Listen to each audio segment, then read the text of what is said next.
Welcome back to the Poor Proles Almanac. This is Andy, and today we have a very special episode for you.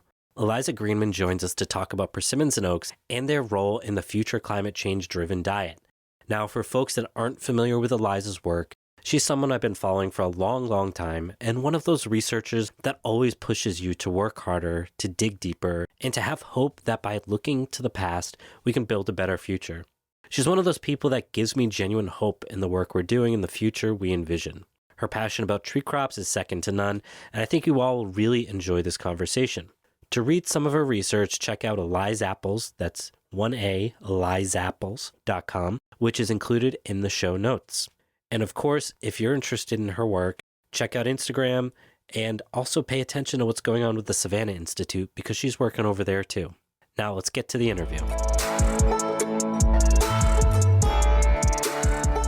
Eliza, thanks so much for coming on. I've been following you for a very long time. You are one of the only blogs that I've actually read whenever you post anything new.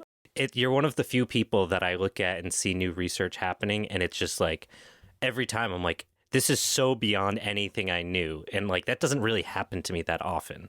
So I'll be done singing your praises. But for folks that aren't familiar with your work, you're involved in a lot of things now. When your name came up at some point in my life, and like I started researching like what you were doing, you were all about apples and pigs, and now you're into a million things. So at first, I want to ask how you kind of got from apples and pigs to where you are today, and then we're going to talk about persimmons. Yeah. Well, thanks for having me. I've been listening to this show for about a year now. And once again, like your content is at least like scratches far more of the surface than most podcasts do. Like, it's just glitter on like well-known tropes about all these topics, and you actually dig deep. So it's fun. It's fun to listen to. It's a bit like conferences for me these days. Like I don't go to really many conferences because it's just the same people saying the same thing, and there's like nothing new or exciting usually. So thanks. But okay, pigs and apples. How'd I get into them? So when I was 12 years old, I talked my parents into letting me have a pet pig that I saved my allowance for. And I'm from like coastal Virginia suburbs. Like I did not grow up on a farm. I think we had 1/8 of an acre. And so it took me like a few years to get final approval from my parents. But and it was like the beginning of the internet. It was like, well, at least for me, it was like 1998 that I ordered a pig off the internet.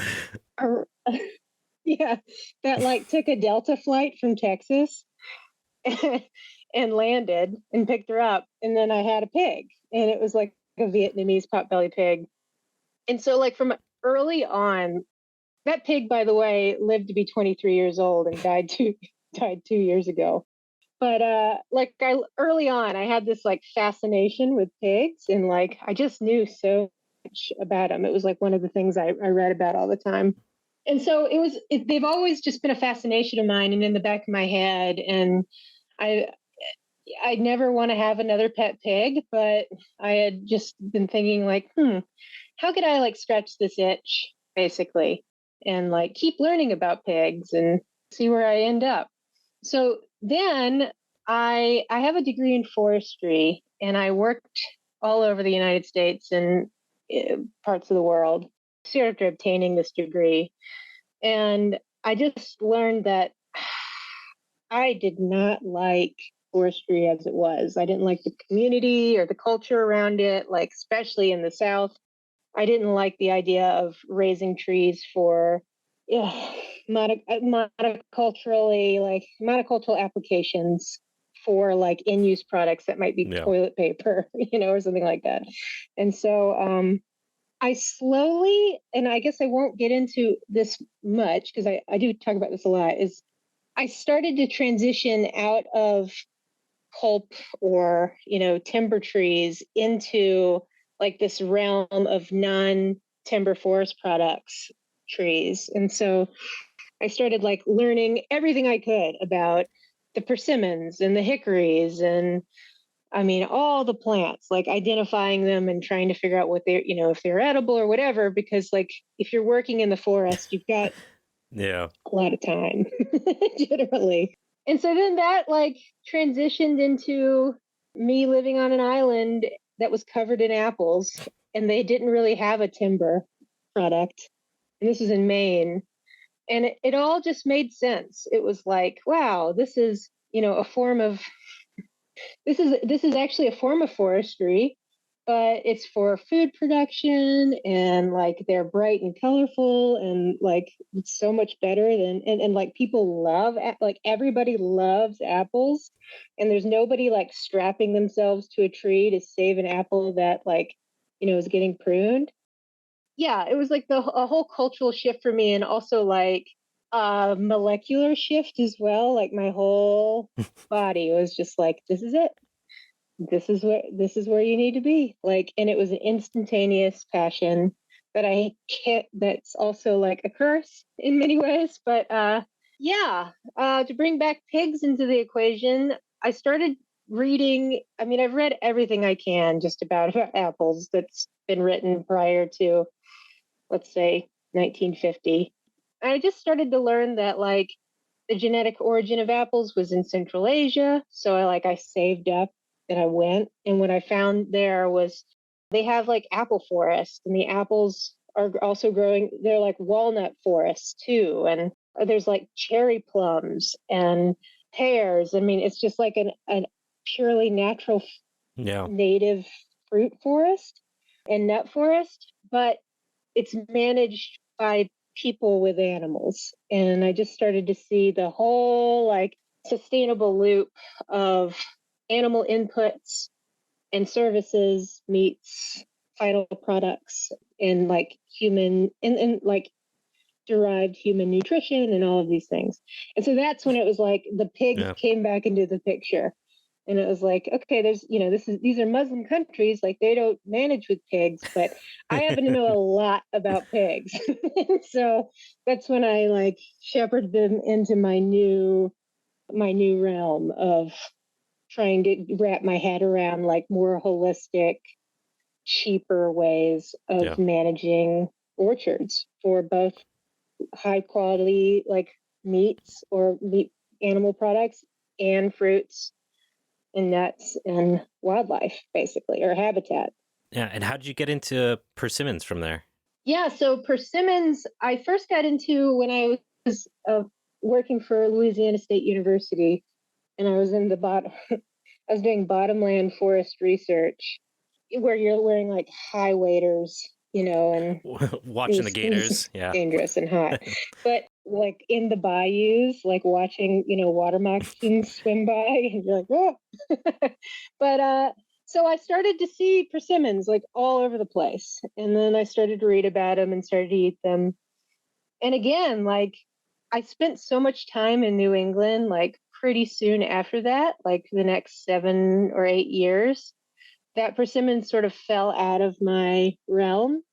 But once I moved back south and started to see them, and then started to get like, I do some consulting. And so I got hired to do a bunch of persimmon research for somebody. And it just completely opened my eyes up to how valuable of a tree this is, and how it's almost completely unnoticed, like in terms of its, not only like its human benefits, but also its Yeah. incredible animal benefits. That yeah, so I would say I really kicked that into high persimmons into high gear probably like 2 years ago. And just trying to think about from like from a feeding pigs perspective, like, okay, like what crops will have the longest drop window? And sure, apples are one, pears are another, but persimmons, really, pecans are another, but persimmons, like, depend, you can mix and match and get like September through February drop. Yeah. When you're most scarce for food. Yeah, that's how it just kept moving up the list of important everything I learned. It's just like, wow, this thing is really incredible. That's how I got into it. Yeah, persimmons are a wild fruit. I'm from New England, but I did spend a little bit of time in the South, and I did see them occasionally. But I also, my family's from Italy, and they're very common. Obviously, not the American persimmon, but persimmons in general. So, like, I was like, oh, I know what that is. Like, I know kind of what it tastes like. Yeah, it is a really unique native fruit that doesn't get a lot of attention. One of the things I did read about it was that in terms of like caloric content, it's like one of the densest fruits in North America. And it's like you said, it drops so late in the year, and it's a big tree too. It's a big, massive amount of fruit that comes out of one single tree versus a blueberry bush or even like a chokecherry or something like that. So you're getting like benefits of it having like a massive fruit as well as like having this massive tree itself. So one of the things that I think you have turned me on to more than anyone else is the potential because of some of the diversity that exists. We're talking about it being a southern fruit tree, but it actually does really well in the north. And I think especially with climate change, persimmon is going to be one of those fruits that we are going to rely on very heavily 50 years from now. So I'm curious about your thoughts on its movement going north and a little bit about that genetics.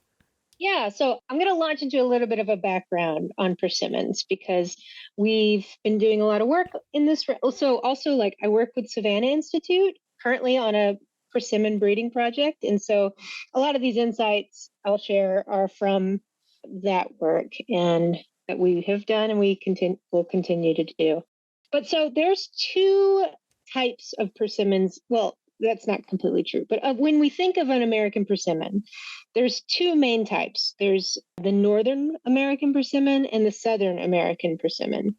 The difference between the two generally is that the Northern persimmon is more of like an orchard tree. So it grows to be like 20, 25 feet tall. The fruits are generally larger. And there's this crazy phenomenon that happens with the Northern persimmons where persimmons are normally dioecious. So that means there's male and female plants. Like, so females are the ones that fruit, males are and they need the males to flower and to be pollinized by bees and whatnot. But in the 90, and I'm going to refer to these as 90 and 60, and I know that's going to confuse everybody, but the Northern persimmon has 90 chromosomes, which makes it a hexaploid. And the Southern persimmon has 60 chromosomes, making it a tetraploid. And I'll get into that in a minute. Yep.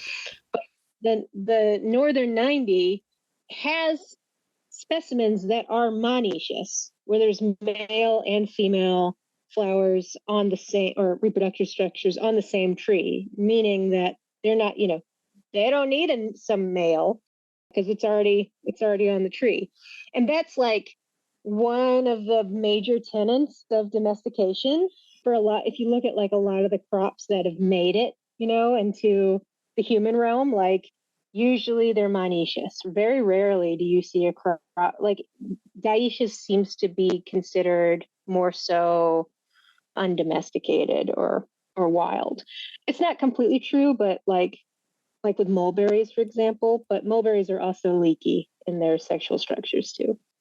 There's that. And then there's the Southern persimmon, the 60 chromosome, that is a much taller tree. Like it's more so a timber tree, or it can be a timber tree. They're in the ebony family, so the wood is like super valuable. It used to be anyway, like when they made golf clubs out of ebony and like steering wheels. But and the fruits are smaller and generally like drop later in the year.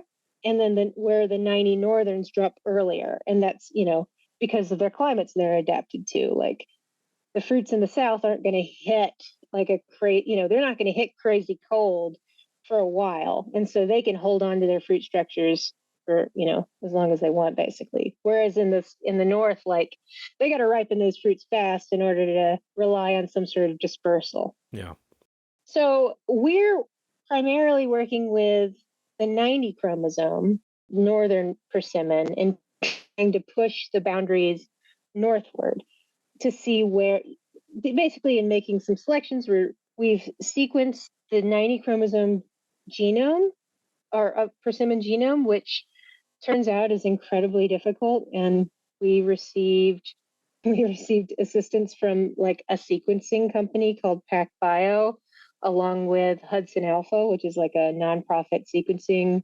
They're like an incredible genetics organization. And they did it. We raised a bunch of money, but they did it for us.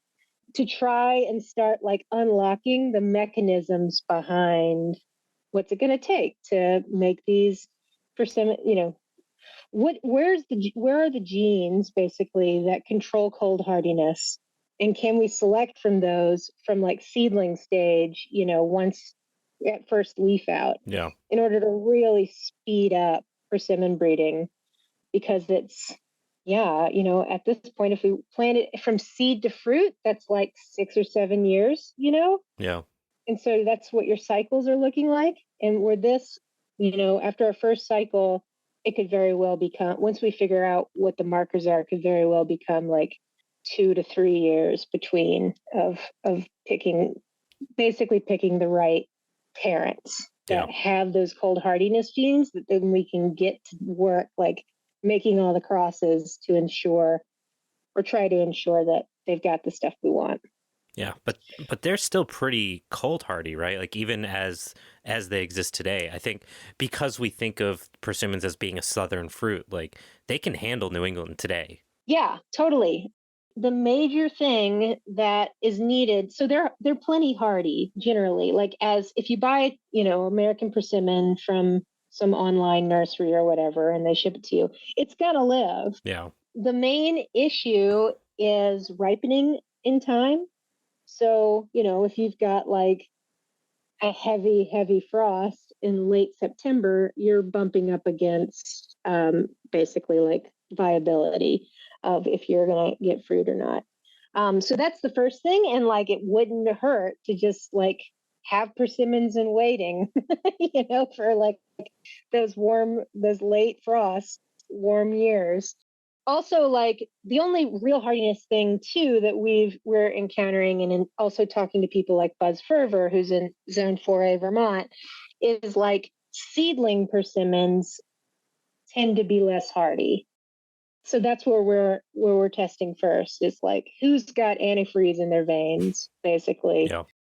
Planting from seed and then going from there. Like, trying to unravel, like, what is causing this? Yeah, there's some really interesting stuff going on with the genetics. You also have been digging in pretty hard on like the ploidy nature of the genetics of the persimmon. Now, for somebody that's not like a biology background, why is the ploidiness a big deal?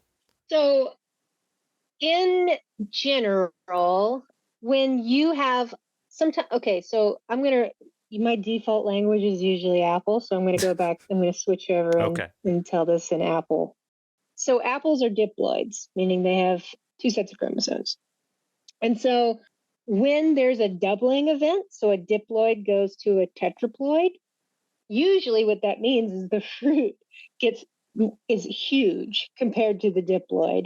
The leaves are huge, and sometimes the plants are huge. It depends. But with apples, generally the plants are a little bit stunted, and that's probably has to do with like the massive fruits that they're now producing. So from a consumer standpoint, like having a higher ploidy than like the base usual one will usually mean the fruits are larger. You see this also in like all the blackberries that are coming out of like Arkansas, or the ones that are like the size of golf balls. Exactly. Those have been chemically like altered to go from diploid to tetraploid. And also like strawberries, those are at like octoploid status these days. And, and it's all like human interference that to just try to get things larger. Yeah, there's some chemicals you can use, I believe, that can push the genetics to go into ploidiness, right? Yeah. So the traditional chemical used is called colchicine, which is super toxic and hard to deal with if you're not like in a lab setting.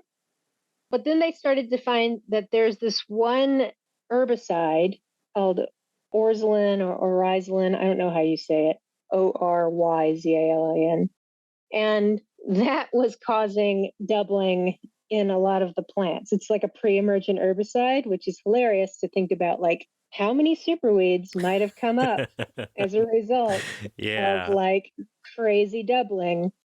Because also like what's that invasive like almost bamboo-like thing in New England that's always talked about. Japanese knotweed. Yeah, so that's Japanese knotweed has been found. I read this crazy paper about how it's the doubling and then the reducing back is its main mechanism for invading new areas and like Interesting. being able to be successful in increasingly colder or wetter or whatever. Is it's just like constantly, and it's probably probably some of it has to do with people pouring herbicides on them or God knows what, or the cold weather.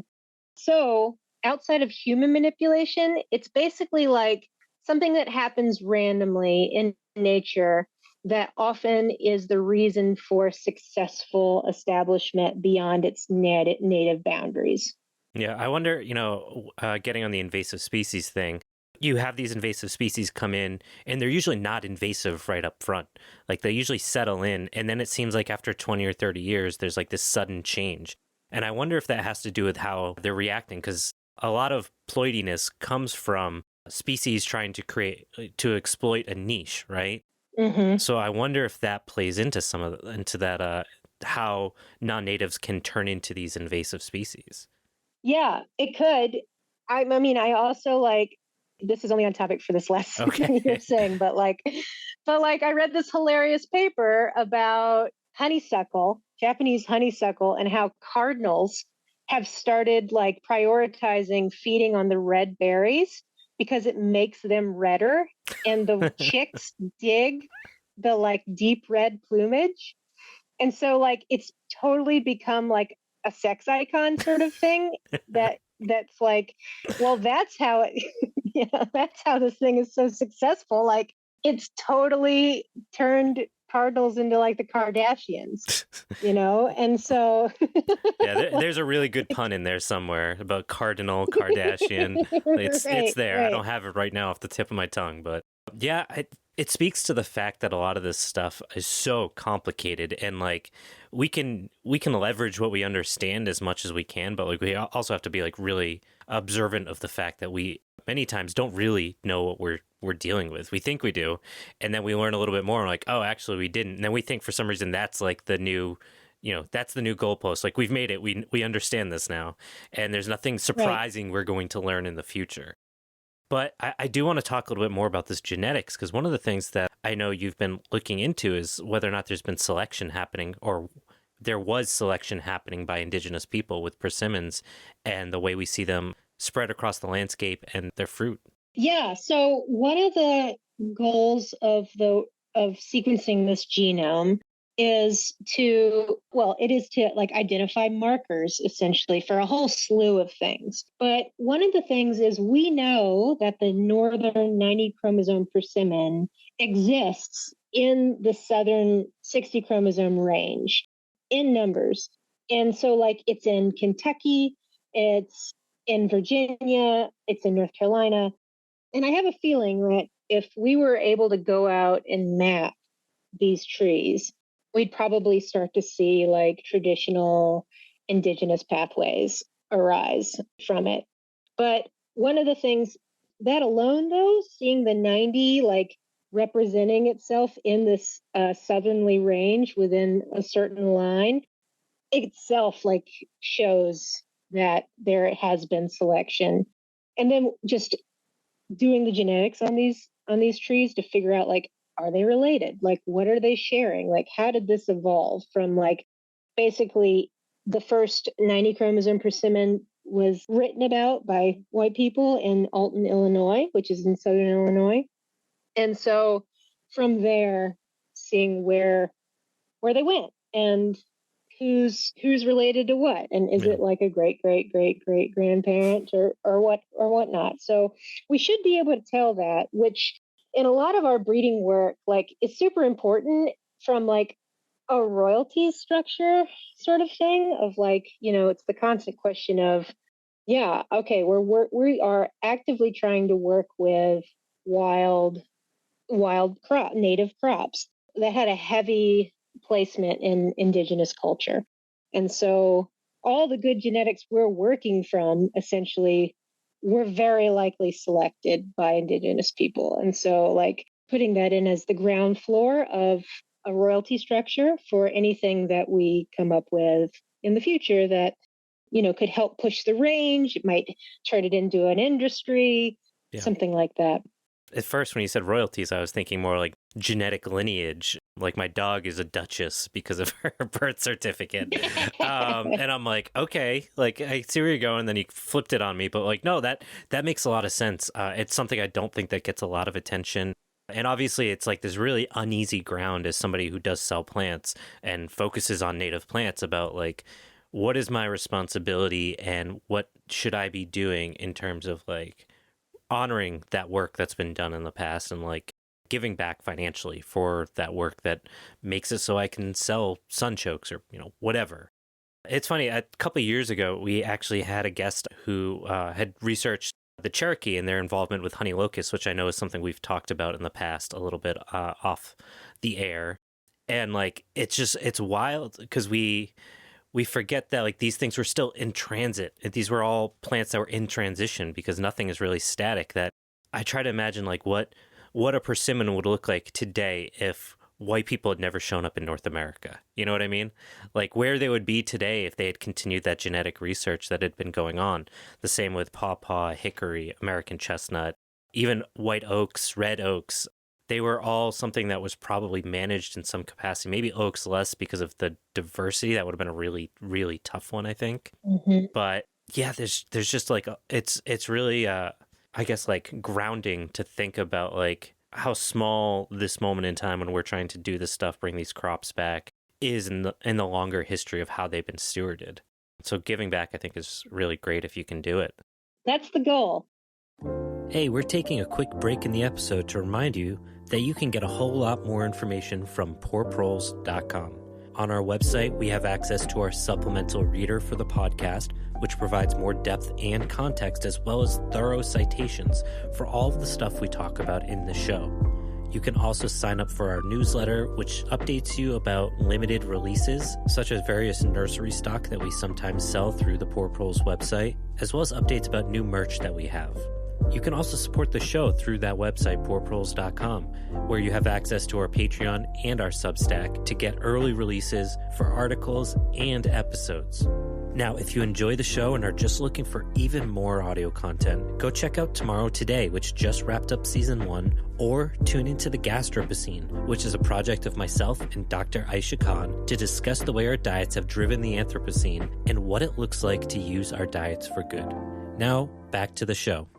Basically to like create silvopasture systems that are adopted by a wide swath of the United States that help not only like give back from a monetary perspective and also like a signatory perspective on the genetics, but also like, carbon sequestration, like growth of agroforestry, adoption of agroforestry. Persimmon seems to be like the golden ticket in that realm to me. It really does. It's just got it all. Yeah. Yeah, the amount of calories it can put out, and especially if you're working with like pigs like you were talking about in terms of how they can convert it, a sugar into a protein basically.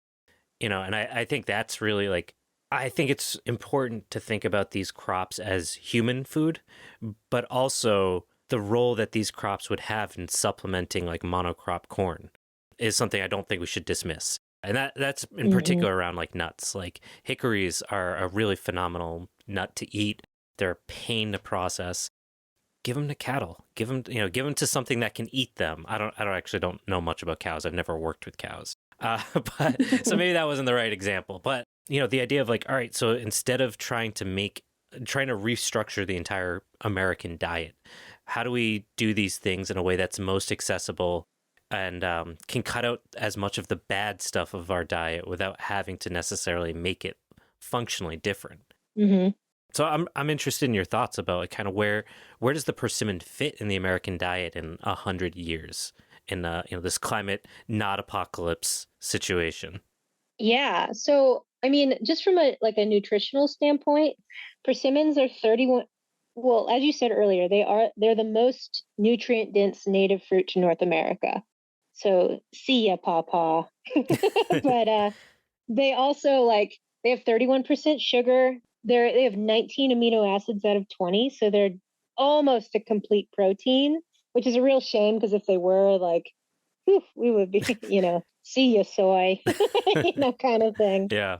But yeah, and then they just have tons of macronutrients, and I mean, overall, like they're an incredible carbohydrate. And a lot of times, like animal diets or human diets are broken down into, yeah, carbs versus protein. And it's always like carbs are seen as villains and all these things. But like, it's where a lot of energy is. And so if I were to like fast forward 100 years and looking at the American diet on persimmon would be an additive in anything that tastes good. Like it would be sweet to like completely use it as a sugar substitute. Like granulated? Yeah, granulated. It's weird. I mean, the American persimmon is currently weird to work with. If you heat it in any way as a raw product, if you heat it, it like starts to turn solid in a way, and the tannins sort of come out, and so you start to. So there's a lot to work with, but I'm sure. I mean, hell, we've worked a lot more on other annuals to get them into our diets than this. But yeah, just as like an incredible energy source, that's probably a superfood. It would be cool to see like in the grocery store those cottage cheese cups that have like persimmon pulp on the bottom rather than pineapple. Yeah, but also just the animals. Like it makes so much sense for them to eat persimmons. Like I don't know why it's not happening more. Yeah, with how quick they grow. I mean, like if you're going to do a silvopasture, that should be by far one of the first crops to consider, because how quickly it grows. If you're going to plant like a hickory tree, thinking like calorically speaking, before you're getting the same harvest as you would out of a persimmon, you're going to be waiting 30, 40 years. I mean, they'll produce, but not even close to the volume you'll see out of a persimmon tree. Right. I've got 2 in my front yard. They're 25 feet tall, and I think I planted them 4 years ago. I mean, they were like first year whips, but like that's what they do. It's just like if you give them everything they need, they just take off. Yeah, and they're also like what is it? So there's a certain class of plants that I really love, and I basically call them like they're part of a disturbance ecology. And persimmons are right in there where they're fire adapted. They will run if like, say a deer comes along and eats the whole top off a young tree, it'll send out like a century tree for I think as a defensive compound, like they'll start to send out runners in order to try and protect the original, like the main tree from browse. Yeah, they're just like built to survive, and they can handle like all the soils and water too.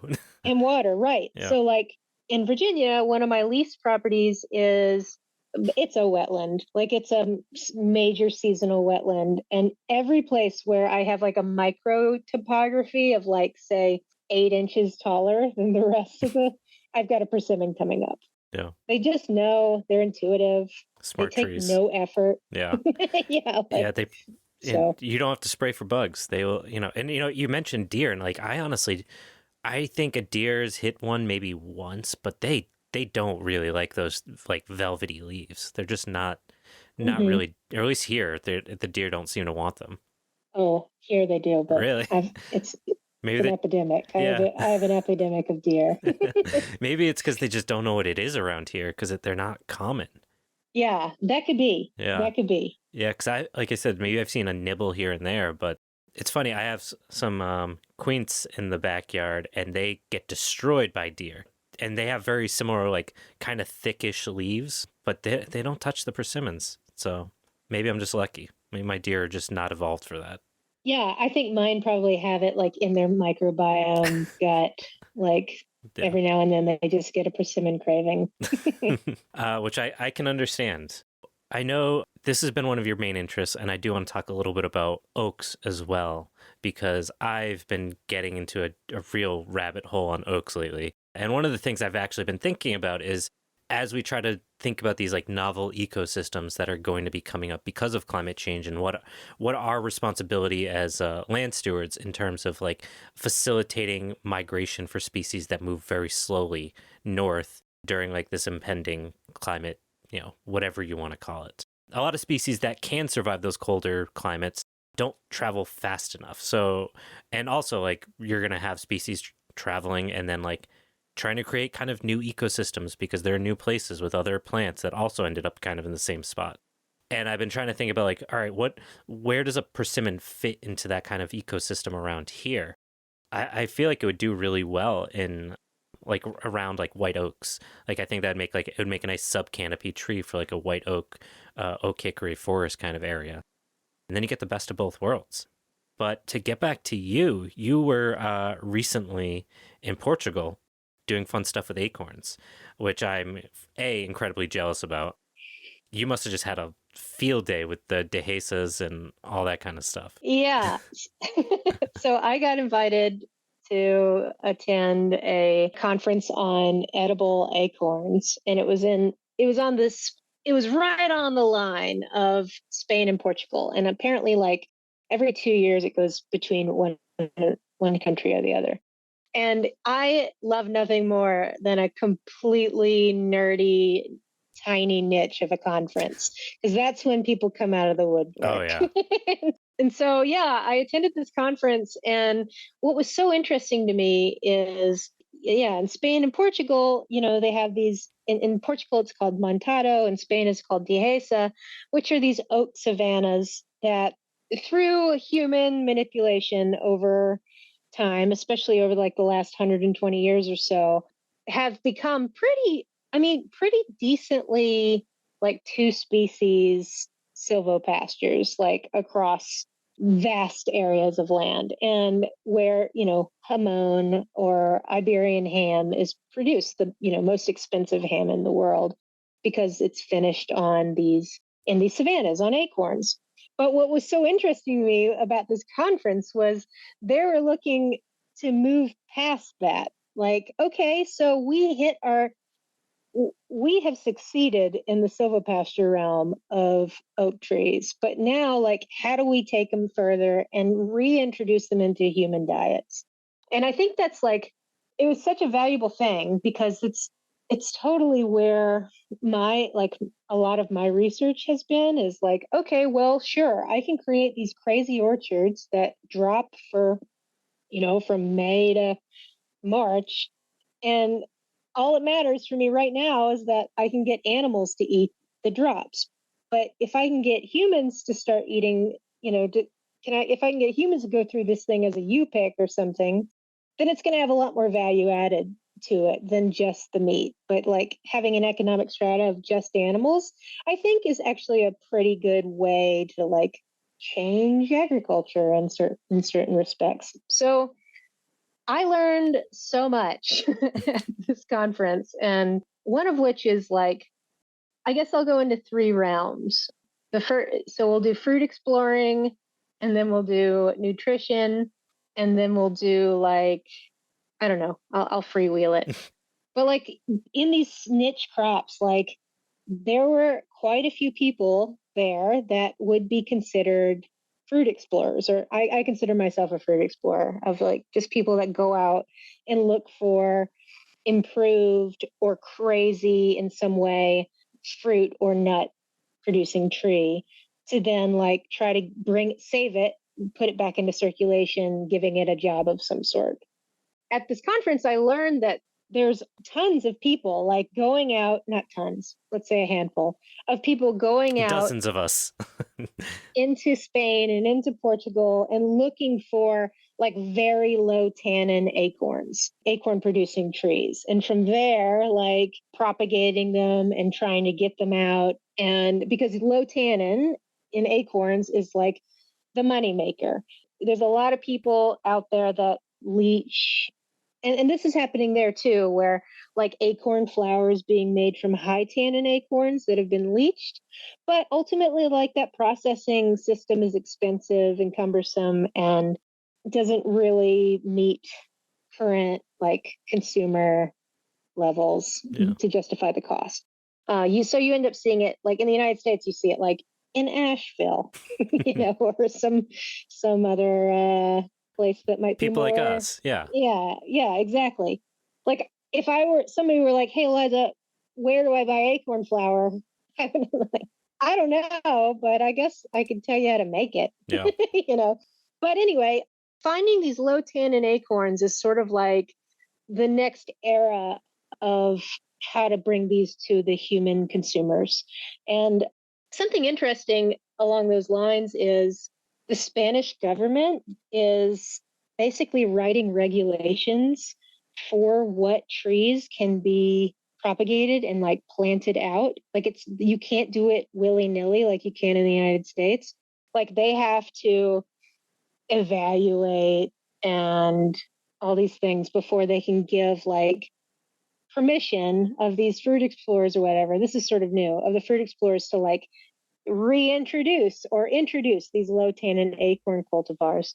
And one of the guys there, who will remain nameless, was telling me that the Spanish government is actually stealing these cultivars that he's been finding and patenting them, and then fast tracking them into the release, into being planted. The Spanish research project. And so, like these like fruit explorers are in a huge need of somebody a genetics lab or something to do like quick genetic thumbprints of everything they're finding in order just to save it from getting completely co-opted by the Spanish government. And I'm really thankful that I don't think anything like that would ever happen in the United States because they don't care. I mean, I guess that is the silver lining to the fact that our food system is entirely built on monocrops. Right, exactly.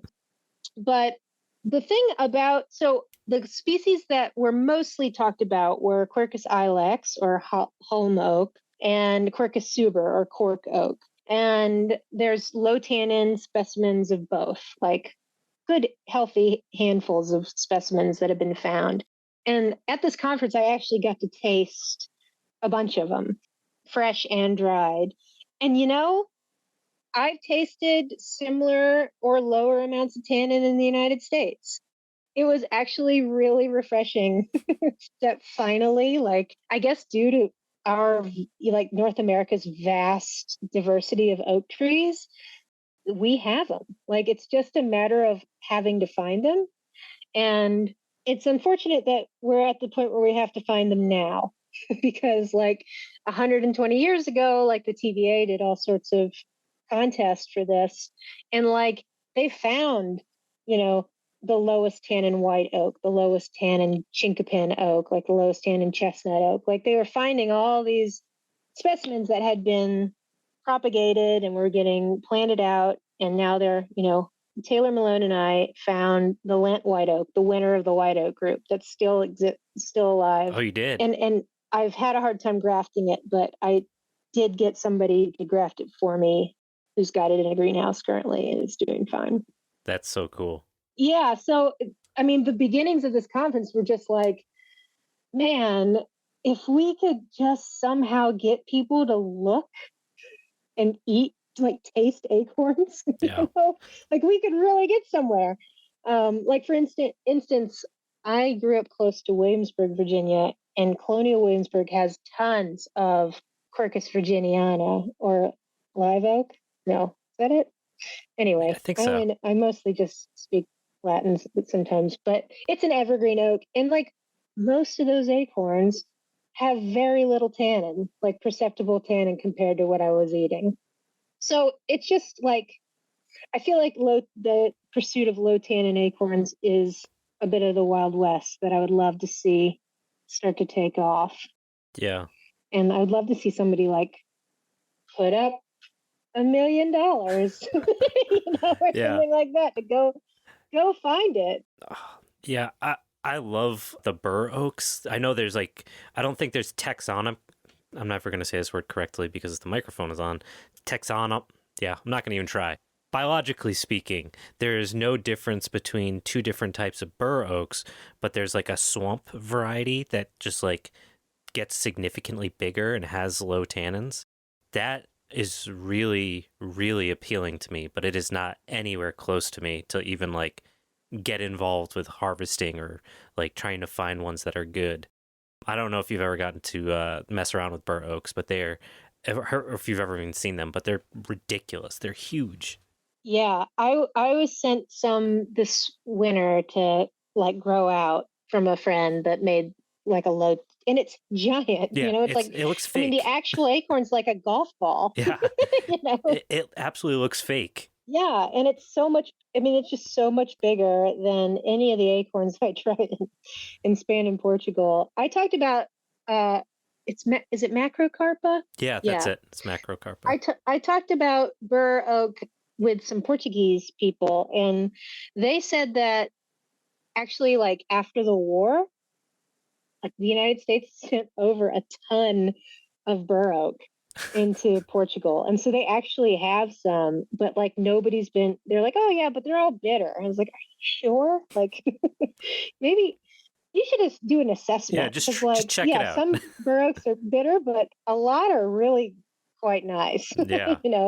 Like comparatively to like red oak, they're outstanding.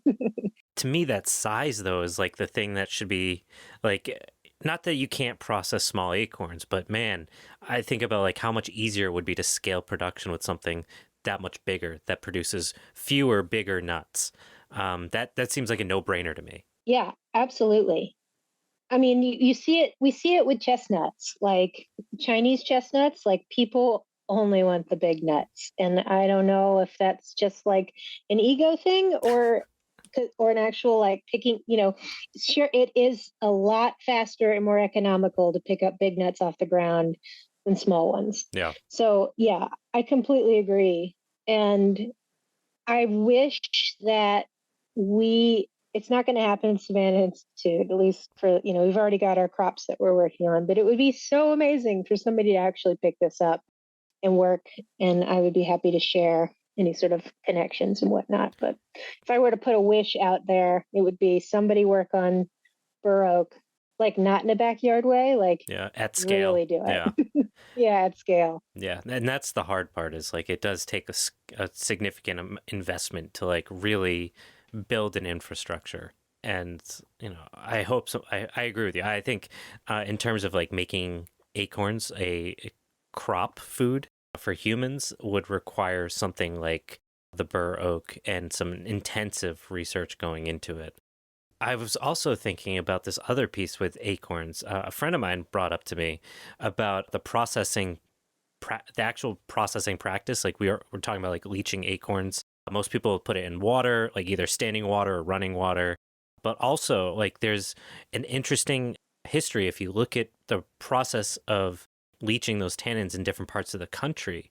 Different indigenous groups did it different ways. One of the ways is like slaking, which I'd never really thought about, like how you might nixtamalize corn. And a friend of mine tried it, and she said it was actually quite good, and there was like a noticeable difference. So I wonder, well, A, if that was influenced by the types of acorns, like the types of oaks that were growing there, which there seems to be very just like, and of course I'm just like reading research papers and trying to like connect these dots. So like this is no scientific consensus or anything. It's just me being like, that looks interesting. That there does seem to be some overlap in what the main types of oaks are in regions and how they were traditionally leached.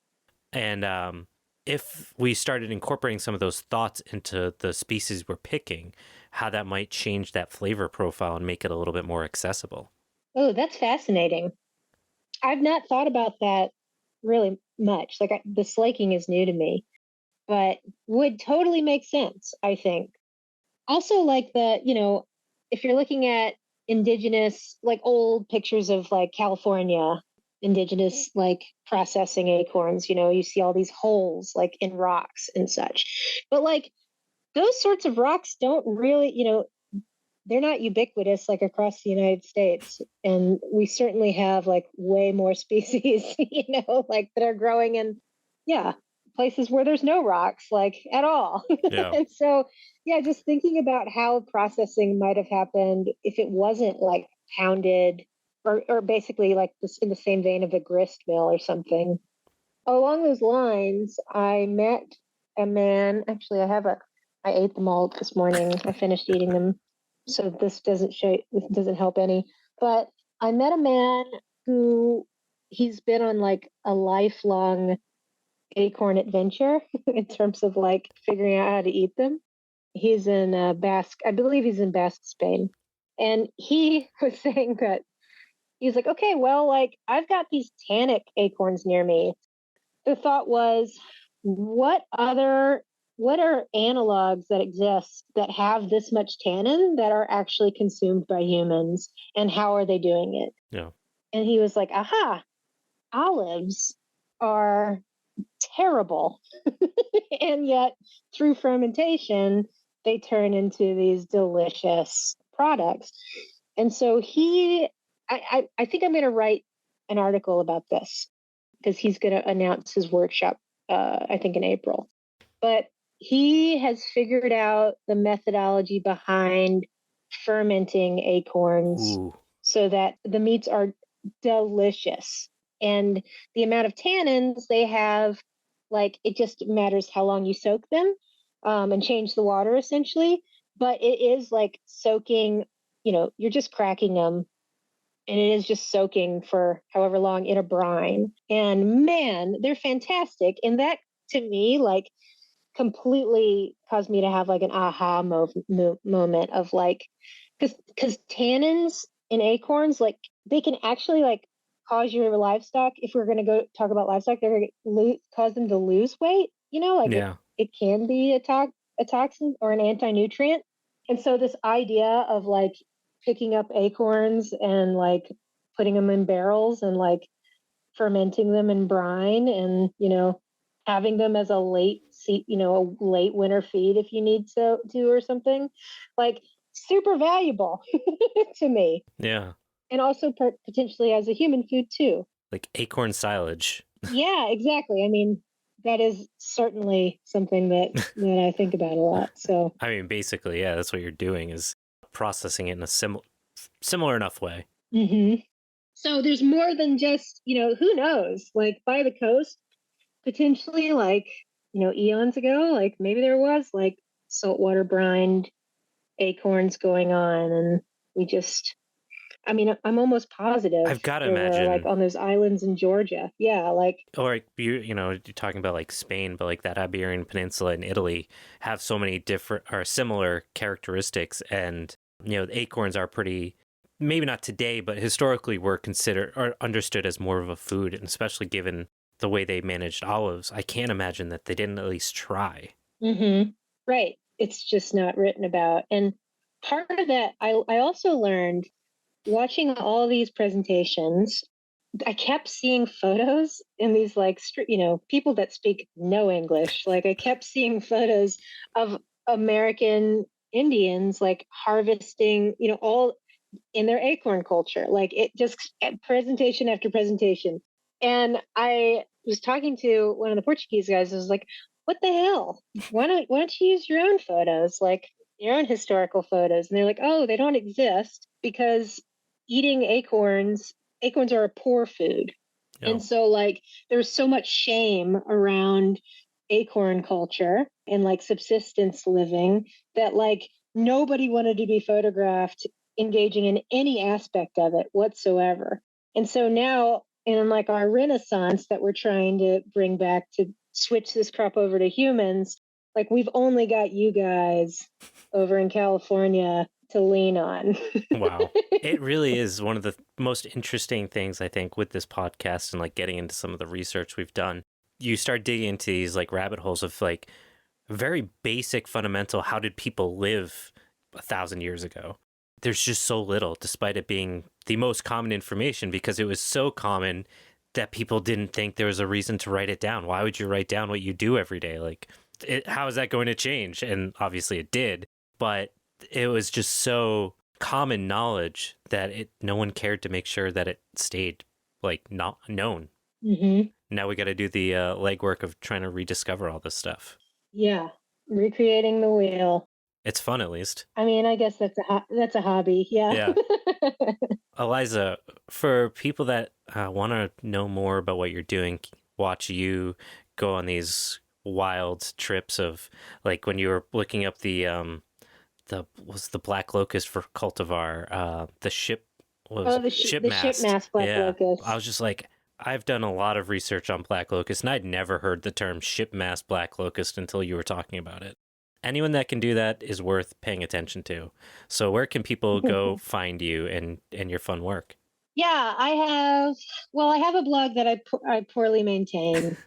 Maybe you get an article or two a year out of me on it. And so that's Eliza Apples, ELIZAPPLES.com. And then, yeah, the Tree Crop Improvement Program, which is what I work with at the Span Institute, we're hopefully getting our own little like website section where we'll like publish the Black Locust Improvement Report that me and Taylor Malone wrote, and like, which are probably the nerdiest specimens available on the internet for resources. So those are coming. Those will hopefully come out sooner than later. And then, I guess you can follow me on Instagram at Eliza Apples. Yeah, I've started to downsize a bit on the social media aspects of my life. that's fair. Yeah, just because I'm like fully employed to do this now. So it makes it a lot easier. Yeah, exactly. I don't have to like sell it as hard. Yeah, I'm generally like happy to talk about these sorts of things if the conversation is productive. Yeah, well, thank you so much. This has been phenomenal. I have a million things I'm going to go research after this. So hopefully next time we talk, we'll have a lot of new exciting developments on bur oaks to talk about. Yeah, one quick thing, because it's circling around in my mind, is have you read the paper about how large acorns in the United States, the theories around how they were dispersed, or why there's like clear correlation of larger masting oaks? No, you're going to change my life again. Yeah, I'll send you the paper. Okay. They're not saying humans at all, which is ridiculous, but they are saying that the size of the nut means it's got like a larger lunchbox to eat from. And so like larger nut oak species or specimens tended to travel better. And they were like giving no indication of how. Yeah. But I have so many questions. Because it wasn't a passenger pigeon. Yeah. Found his winter meal with one acorn. Yeah. Yeah. No, now I need to know about that. But yes, this is what happens every time I talk to you. Is I end up finding about 10 different things I need to research. So thank you so much. Your work is really valuable. I hope you keep doing it because we all need it. And yeah, we'll be in touch soon. Yeah. Thanks for having me on. Look forward to hearing it in all of its glory.